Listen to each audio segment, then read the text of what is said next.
Hello friends, good morning. कैसे हैं आप सभी।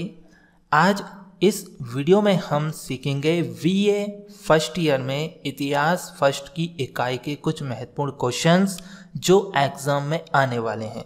दोस्तों, यदि आप बीए कर रहे हैं और फर्स्ट ईयर के स्टूडेंट हैं और आपका सब्जेक्ट इतिहास है तो इतिहास फर्स्ट में जो भी हमारे इम्पोर्टेंट क्वेश्चन हैं वो इस चैनल पर हम अपलोड करेंगे, तो आप वीडियो को लास्ट तक देखते रहें। ज़्यादातर हमारे सभी थ्योरी से रिलेटिव क्वेश्चंस हैं तो उनको समझना बहुत ही ज़रूरी है। हमारे कई सारे स्टूडेंट्स के डाउट्स हैं और क्वेश्चंस भी आते रहते हैं कि सर ये थ्योरी हमें याद नहीं होती, इससे समझाइए आप। तो हम डिटेल में आपको समझाएंगे।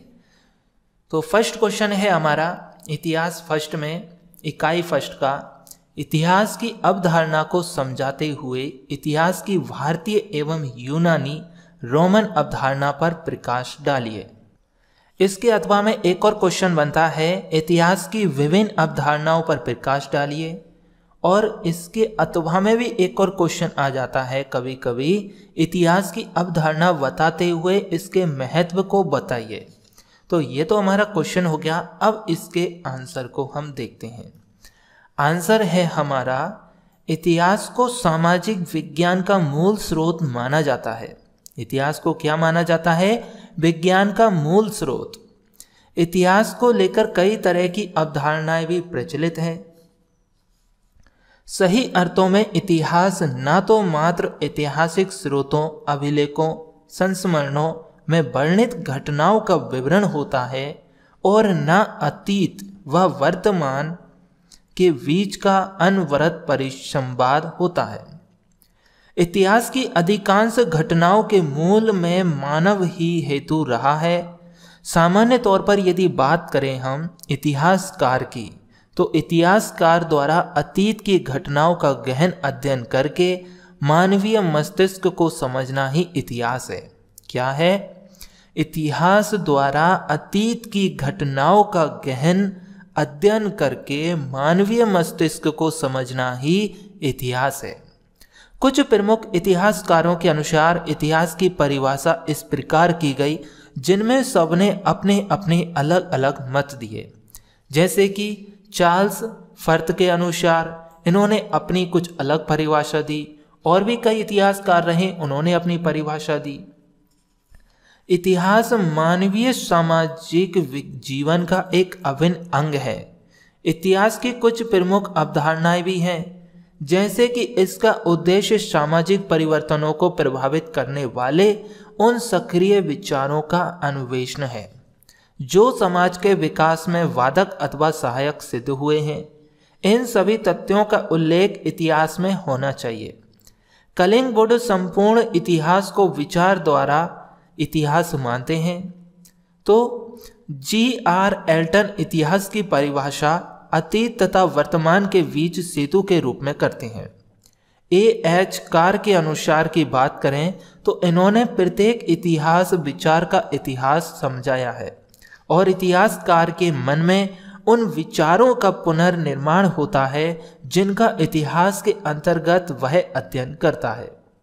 इतिहास को सामाजिक विज्ञान का मूल स्रोत माना जाता है, इसीलिए इसकी अवधारणा के संबंध में अनेक विचारधाराएं रही हैं। इतिहास केवल उपन्यास या फिर कहानी मात्र नहीं है, अपितु एक संपूर्ण सामाजिक विज्ञान है जो समाज का सर्वांगीण चित्रण करता है।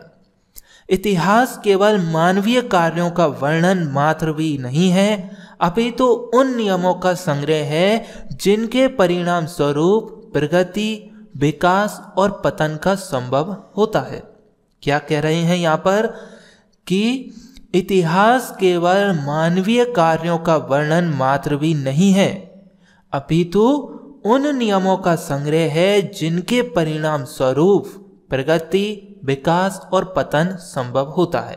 ये बहुत ही इंपॉर्टेंट लाइन है, इसको जरूर लिखना है आपको एग्जाम में। और ये इसमें बड़े बड़े क्वेश्चन हैं, इनके आंसर भी बड़े हैं और ज़्यादा क्वेश्चन नहीं आते, आपके 5 या 6 क्वेश्चन आएंगे, उसमें से ही आपको पास होना है। कुछ ऑब्जेक्टिव टाइप आएंगे, तो आपको तो ये पूरा डिटेल में ही लिखना होगा, तभी आपको फुल मार्क्स मिलेंगे। चलिए आगे बढ़ते हैं। जब विकास की प्रक्रिया तेज होती है तो सामाजिक आवश्यकताओं में परिवर्तन होना भी स्वाभाविक सी बात है। इतिहासकार भी इसी परिवर्तित सामाजिक परिवेश में इतिहास लेखन प्रभावित करता है। इस तरह सामाजिक आवश्यकता इतिहासकार की इतिहास संबंधी अवधारणा को प्रभावित करती है। भिन्न भिन्न देश, काल, समय और धर्म के आधार पर प्राचीन काल से 20वीं शताब्दी तक हुआ परिवर्तन ही इतिहास की मूल अवधारणा रही है। इतिहास की कुछ प्रमुख अवधारणाएं भी हैं जो हम आपको यहाँ पर डिटेल में बता रहे हैं। जैसे कि फर्स्ट है इतिहास की भारतीय अवधारणा। कुछ इतिहासकारों का इसमें अलग अलग मत रहा है जिन्होंने अपने अलग अलग विचार बताए हैं। जैसे कि भारतीयों में इतिहास लेखन के प्रति ऐतिहासिक दृष्टिकोण का अभाव रहा है। लोएस डिंकीसन ने तो यह तक कह दिया कि हिंदू इतिहासकार नहीं थे। केवल विदेशी ही नहीं, कुछ भारतीय विद्वानों का भी मानना है कि इतिहास के प्रति भारतीय इतिहासकारों में एक उदासीन भाव रहा है। इसमें डॉक्टर हीराचंद शास्त्री जी का भी मत है कि प्राचीन भारतीयों ने इतिहास के प्रति विशेष ध्यान नहीं दिया क्योंकि वे अतीत तथा वर्तमान भौतिक जीवन की अपेक्षा आगामी जीवन में विशेष रुचि रखते थे। और डॉक्टर हीराचंद शास्त्री के मत का खंडन करते हुए डॉक्टर गोविंद चंद पांडे जी का मत है कि भारतीयों ने वर्तमान जीवन को कभी नगण्य नहीं माना। डॉक्टर गोविंद चंद पांडे जी क्या कह रहे हैं कि भारतीयों ने वर्तमान जीवन को कभी भी नगण्य नहीं माना।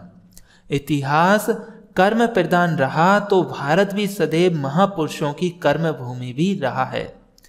आपको ये नाम याद जरूर से जरूर करने होंगे, जैसे डॉक्टर गोविंद चंद पांडे, हीराचंद शास्त्री जी और चार्ल्स फर्थ। ये नाम यदि आप रखेंगे वहाँ पर जब नोटबुक में लिखेंगे तो जो कॉपी चेकर है वो एग्जामर आपके इन्हीं नामों को सबसे पहले ढूंढेंगे।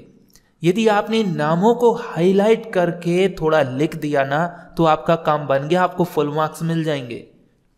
क्योंकि जब आपने नाम याद कर लिए तो ये क्या कह रहे हैं ये तो आप विस्तार से बता ही दोगे।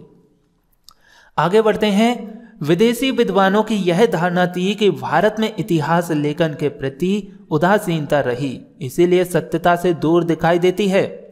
क्योंकि भारत में प्राचीन काल से ही इतिहास की अवधारणा रही है और भारतीय अवधारणा के अनुसार इतिहास एक निरंतर चलायमान युग चक्र है और प्रत्येक चक्र के 4 भाग हैं, जिसमें कृतयुग, सतयुग, स्वर्ग युग या स्वर्ण युग है। क्या है? प्रत्येक चक्र के 4 भाग हैं, जिनमें पहला चक्र है कृतयुग, सतयुग, स्वर्ग युग और स्वर्ण युग। कृतयुग के ये 4 युग हो गए, 3 युग। फिर दूसरा है त्रेता युग, तीसरा है द्वापर युग एवं चौथा है कलयुग। कलयुग जो है आज अभी चल रहा है और इससे पहले 3 युग गुजर चुके हैं, कृतयुग, त्रेता युग, द्वापर युग। ये 3 युग गुजर चुके हैं, चौथा युग कलयुग अभी चल रहा है। और कृतयुग के 3 भाग थे, सतयुग, स्वर्ग युग, स्वर्ण युग, जिसमें संत महात्मा विद्वान थे। अब तो ऐसे महापुरुष है ही नहीं इस धरती पर। यदि है तो आप मुझे कमेंट जरूर करिएगा, कोई व्यक्ति यदि बाबा जी मिलते हैं तो, क्योंकि मुझे तो इतना नॉलेज नहीं है कि है कि नहीं है। अंदाजन ये अभी इस सृष्टि पर है ही नहीं जो इतना तप करते होंगे, और होते भी हैं तो जो महाकुंभों में हमें दिखाई देते हैं उनमें से बहुत से होंगे। अब कौन ढूंढने को बैठता है। आगे चलते हैं। अवतारवाद भी भारतीय इतिहास की अवधारणा रही है। धर्म, अर्थ, काम व मोक्ष के माध्यम से, धर्म, काम व मोक्ष के माध्यम से भारतीय इतिहास की अवधारणा के सिद्धांत को व्यक्तिवादी माना गया है। इस तरह इतिहास लेखन की भारतीय अवधारणा को पुष्ट किया जा सकता है। तो ये हमारे इतिहास की भारतीय अवधारणा हो गई, जिन्होंने अपने अपने मत दिए। जैसे हीराचंद शास्त्री जी ने अपने मत दे दिए, डॉक्टर गोविंद चंद पांडे जी ने अपने मत दे दिए, और सभी ने अपने हिसाब से युगों को अलग अलग भागों में विभाजित करके उनकी अवधारणाओं को समझाया। इसके बाद में फिर हमारी दूसरी जो है सेकंड वाली अवधारणा आती है, वो है यूनानी रोमन इतिहास की अवधारणा। इसके अंतर्गत हेसियड का युग चक्र सिद्धांत भी महत्वपूर्ण माना गया है। इन्होंने अपने हिसाब से मत दिए। इसमें 4 युगों की गणना की, जैसे स्वर्ण युग, रजत युग, कांस्य युग व लोह युग। ये चारों युगों से इन्होंने भारत के इतिहास की अवधारणा की।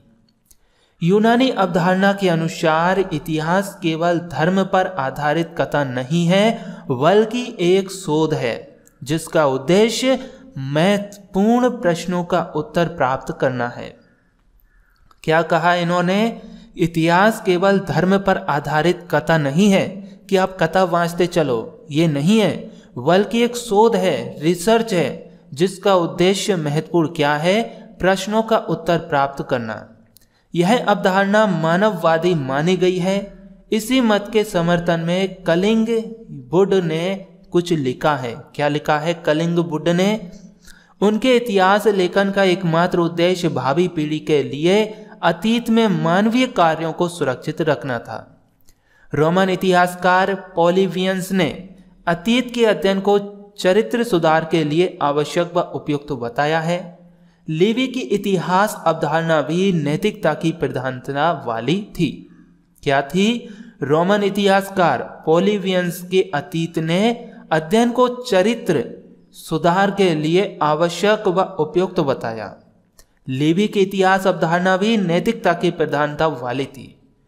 जो पॉलिबियंस थे, इन्होंने अतीत को सुधारने के बारे में काफी हद तक अपना योगदान दिया, परामर्श किए और उसके बारे में बढ़ा चढ़ाकर बातें की।